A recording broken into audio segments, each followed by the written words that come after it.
Hey guys, it's your pal Victor here. We just got done watching M3GAN 2.0. This was one of our most anticipated movies this year. Check out our thoughts right now.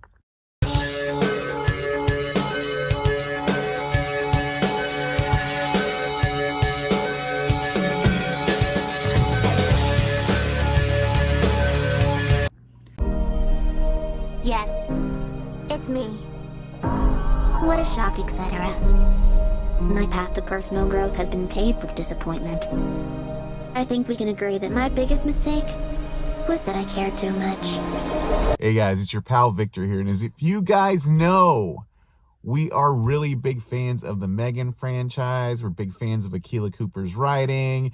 We love this whole idea of a murderous killer doll. You know, it's been done to death in supernatural settings, but doing it as a robot, dealing with the fallout of AI was a cool original spin. And I love watching the original M3GAN, and I've been super excited to see M3GAN 2.0. We just saw it. Right now we're in Minnesota. We got to see it here at a press screening, and I'm actually really happy with this movie. This movie is a lot of fun. It does make the full-on jump from being a horror movie to sort of being an action adventure movie, but I think that's kind of the smart way to do it, especially since if you think of something like James Cameron's Terminator, which was a full-on horror movie, and you got the scares out of the reveal and what it could rot, you really have to transition to a different genre to make it work, like Terminator 2 Judgment Day did. The same thing with Ridley Scott's Alien. It was a haunted house movie in space. So after that, it became action movies once you saw what the alien was.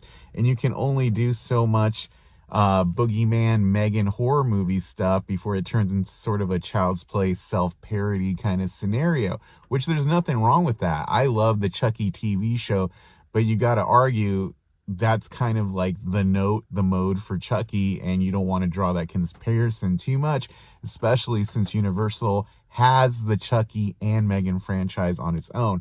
So getting into it, this movie sort of decides to go into the Mission Impossible route of film, jumping genre. It's an action adventure movie very much in that vein, but it also parodies a lot of the, not parodies, satirizes, draws comparisons, Easter eggs, call it what you will, movies that deal with future killing AI and a robot as humanity's last hope against the dire threat. In this movie, the dire threat is positioned as this robot called Amelia, played by Ivanna Sakhno, which you might know from Star Wars.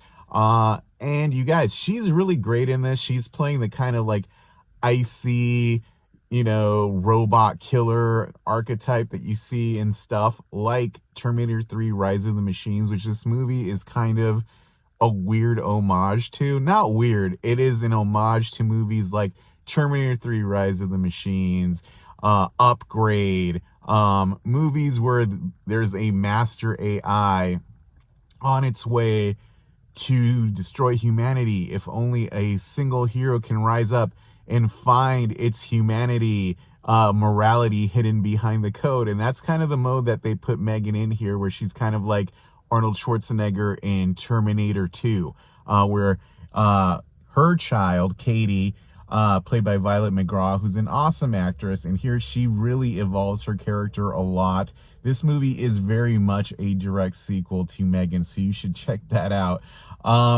And she's learning how to do robotics. She feels like she can find, you know, that morality behind the ones and zeros. And meanwhile, Gemma, who we find out kind of takes a little bit of the fall for the actions of M3GAN in part one, has become this sort of AI rights crusader along with her partner, Christian, who I'm not familiar with this actor, but like, he is really good in this really weird role that he has. I kept thinking this whole time that Nathan Fielder would do a good job with this. And this movie does have a lot of humor. It does play with the idea of cringe comedy at some points. If you've seen stuff like The Rehearsal, Nathan For You, there's some of that in there. And I really like that they went that way.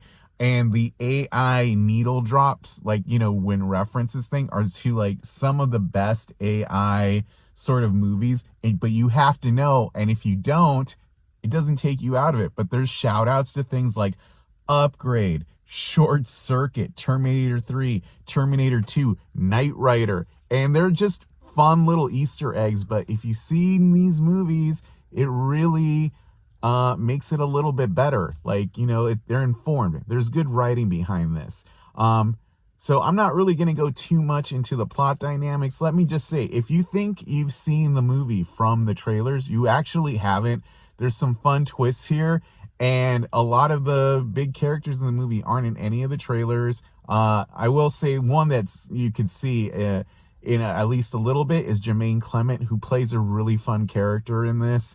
And I don't want to spoil it, but I very much feel he's the Ronnie Chang of this movie. If you saw the first M3GAN, he's like the character that's like fun, like language, comedy stuff.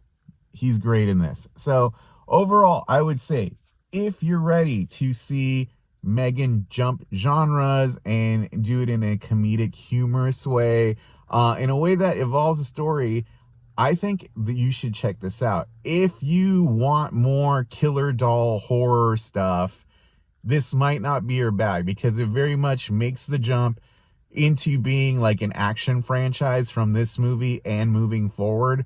So overall, I'm going to give this movie, you know, my seal of approval. I'm going to give 4 out of 5 stars. Really good. Check it out. And there is another movie coming out early next year called Soulmate. That is a spin-off from the M3GAN franchise. And I'm excited to talk to you guys some more about that. Overall, Blumhouse, I think you got a hit here. So very happy about it. Check out M3GAN 2 in theaters on June 27th. See you guys.